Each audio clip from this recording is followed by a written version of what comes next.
On parle toujours des fractures, maintenant on parle de fractures au bras. Steve, comment on peut réagir avec la trousse de SEM Canada pour les fractures au bras? Bien, fracture, foulure, entorse, dislocation, encore, on ne le sait pas, mais tout ce qui est blessure au bras, on va faire une écharpe avec des bandages triangulaires. J'ai toujours mes gants au cas où et j'utiliserai évidemment la compresse froide instantanée.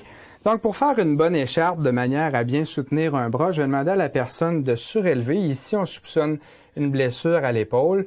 Donc, je vais demander à la personne de placer son bras légèrement surélevé par rapport à son coude.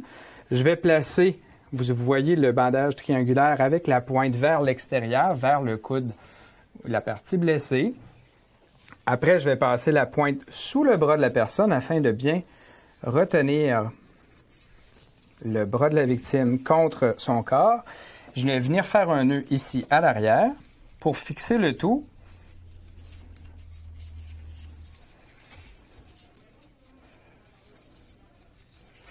Est-ce que tu es confortable? C'est bien. Là, on voit que le bras est légèrement surélevé par rapport au coude. Je peux m'assurer, moi, que tout est bien en place. En plaçant d'autres bandages triangulaires sous son coude, je vais m'assurer du confort de la victime. Ça permet de modeler le bras au corps.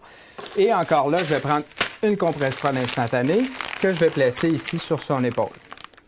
Je pourrais la fixer, la personne pourra la tenir, mais on va transporter évidemment la personne à l'urgence pour pouvoir vérifier quel type de blessure ostéo-articulaire cette personne-là va avoir. Donc, c'est le traitement à faire dans les cas de blessure au bras, lésions ostéo-articulaires quelconques. Est-ce que ça peut être la même chose pour les épaules aussi? Oui, dislocation, etc. C'est tout inclus dans le type de blessure. Une bonne écharpe faite comme celle-là, avec l'application de froid, va constituer notre traitement complet.